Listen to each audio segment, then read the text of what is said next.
Entrepreneur Network is one of the main projects in pursuit of that mission to expand the marketplace. The Scene is a growing community of businesses, organizations, and individuals working together to achieve the triple bottom line, which is not just financial success for your business, but also environmental and social for the community. By a show of hands, who here is a Scene member? Nice. Okay. And by a show of hands, who here has never been to Scene event or is very new to? Wow. Awesome. Well, thank you so much for making it to our event. We're very excited. So there's a number of announcements that we're going to make, and just so you know, we've got from some of our Scene members who are foodies, some of which are restaurants and things, we have some great door prizes, and a few other announcements about upcoming events for you to tell you about at the end of the event. So stick around and you'll have a chance to win some really, really awesome door prizes. And another quick announcement to make about the Scene is we just launched recently in September, for those who don't know, and we've been starting to implement the things that we said we were going to do when we launched. One of which is hiring a marketing director. And her name is Sarah Wells, and we're very thrilled to have her. And Bob's going to share a few words about Sarah. Thanks, Scott. Thanks, Scott. For those of you who were at our December event here when Wendy Kuberta spoke, you might recall that we were in the midst of a search at that point, and we got 10 highly qualified applicants with decades of experience in marketing. Some were teachers in marketing, some owned their own business, and fortunately we had one applicant who had all three. So that is Sarah Wells, who's now hiding. Oh, there she is. You moved in.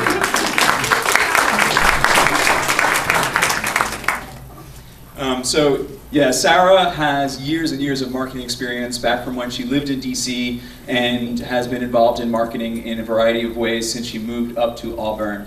She also taught internet marketing and marketing research as a lecturer at Ithaca College, and she owns her own green business. She started that business a few years back. It's called Naturally Cleaner, devoted to non-toxic cleaning products.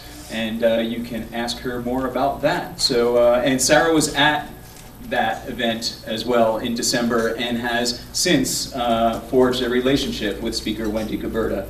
So we saw right away the skills that she had and how it will help the Scene and help all of the Scene businesses. So thanks. Please put your hands once again together for Sarah.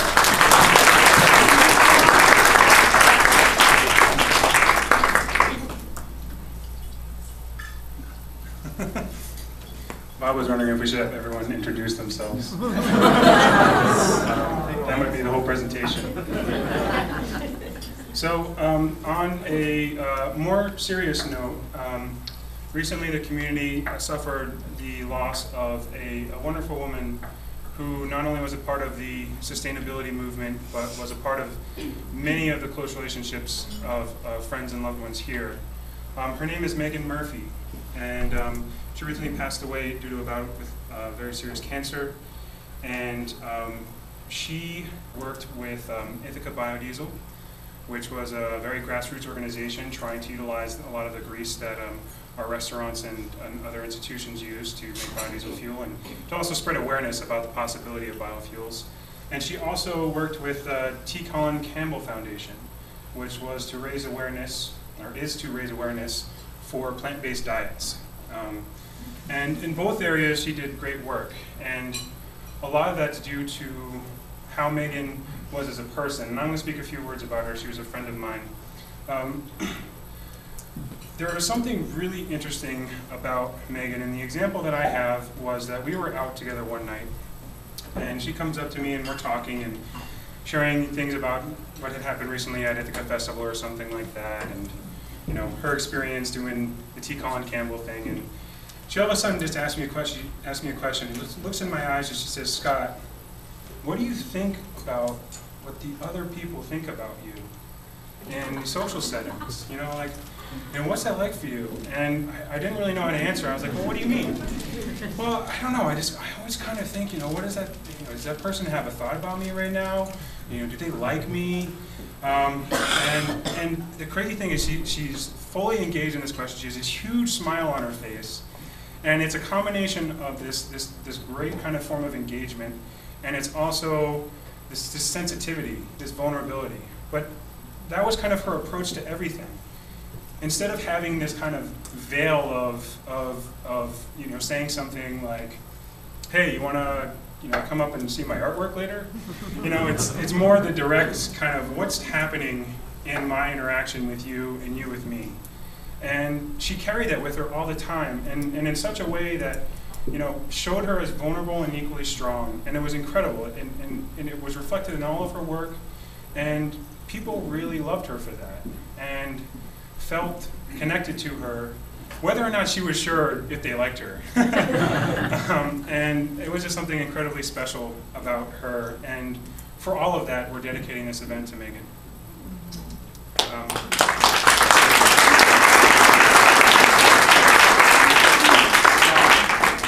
Remind people that info about this year.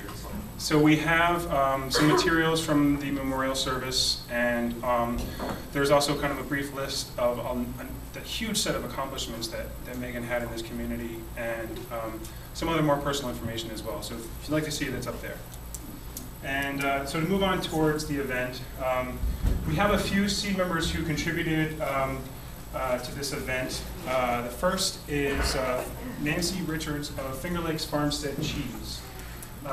Nancy, where are you? There she is.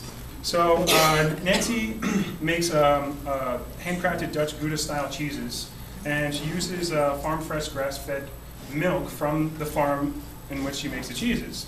And Nancy was one of our first people to sign up for the scene, and one of the first food producers also to join the network, and really kind of brings together some great insight about being committed to the triple bottom line.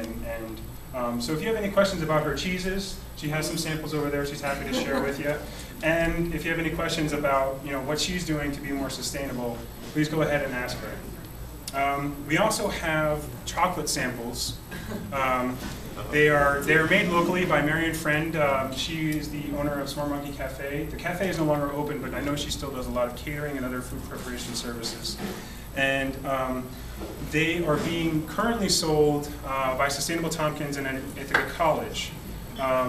And the interesting thing about the proceeds of these chocolates is that they go towards Sustainable Tompkins and their funding of energy efficiency projects in the community, the Finger Lakes Climate Fund, and a lot of other initiatives that are really helping people get their homes more energy efficient and to really support the lower income communities. So it's going towards a great cause. The information and everything's right out there. And hopefully if anyone here is in retail, they would love to sell it at your outlet. And finally, Garden Gate Delivery. Is Marlo here? I think I saw you earlier. Hi, Marlo. Marlo is the owner of Garden Gate Delivery. It's a service that brings farm-fresh produce from all the local producers in the area to your home. And she does a great job of packaging it and featuring it on her website. And I believe that if you would like, there's a computer set up that you can check it out after the event. Okay, so enough of that. We're going to move to the event. So we have a wonderful, wonderful speaker panel here.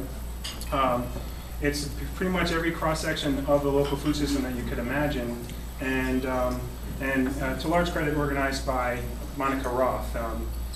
And what it's about is taking back our local food system. So they're going to be sharing a lot about their experiences and what they know are great opportunities and possibilities, and also about the roadblocks and the pathways that they're taking to achieve them. And finally leaving, how you can participate in helping make that happen. So without further ado, Monica Roth. So I want to thank Scott and the Scene group for picking this as an important topic, which of course it is. We're all eaters, right? So it's important to be talking about where our food comes from, and we can make those choices by where we go do our shopping. So how many of you buy local food at the farmer's market at least once a year. Okay, come on, come on. All right. If you don't, you're going to see me afterwards. Anyhow, I have had the privilege of working at Cooperative Extension for 30 years.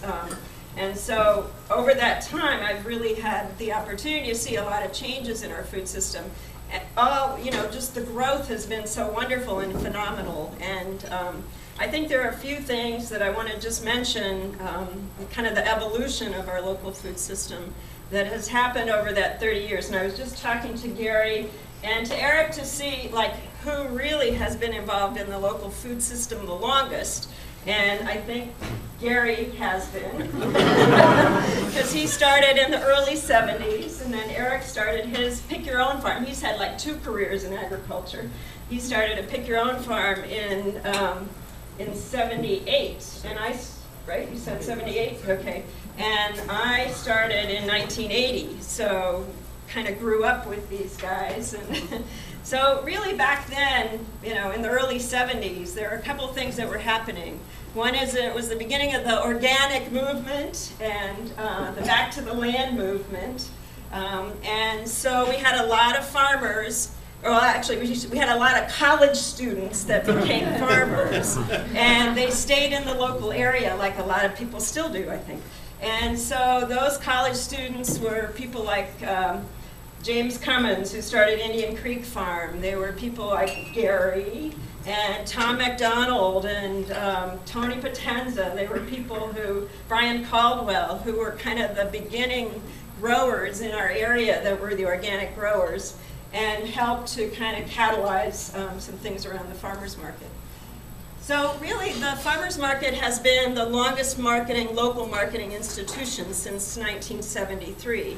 And the market was, those people involved in starting our market understood the concept of a food shed way back in 1973. And they set our food shed as a 30-mile radius of Ithaca, which has done an amazing thing for our farm community. And that is, it kept out a lot of the big producers that would have flooded our market and killed a lot of the small-scale farmers, and we know that because we had to kick them out over the years. They tried to join the market, and we said, no, you're beyond the 30-mile radius. So at any rate, so it really helped to create a venue where small farmers could flourish. We aren't in the best, bread basket of New York State. Our soils are not always the best. Our climate isn't always the best, all that sort of stuff. So it's a great place for small farmers, and it's a great community that supports the small farmers. So what's happened over the years, as many of you know at the market, is the farmers have grown their own businesses. They become more diversified. They become more specialized. They're offering more variety. Obviously, they're adding value, processing, and they've extended their season. I can't remember when we went to, April to December as our market season, and now, of course, going year-round. But I think it might have been when we got the new pavilion in '87. So, we've had this amazing, great growth at the Ithaca market. And, right now, I'd say that, and I've studied markets all over the place, we still are probably the most successful market for a city of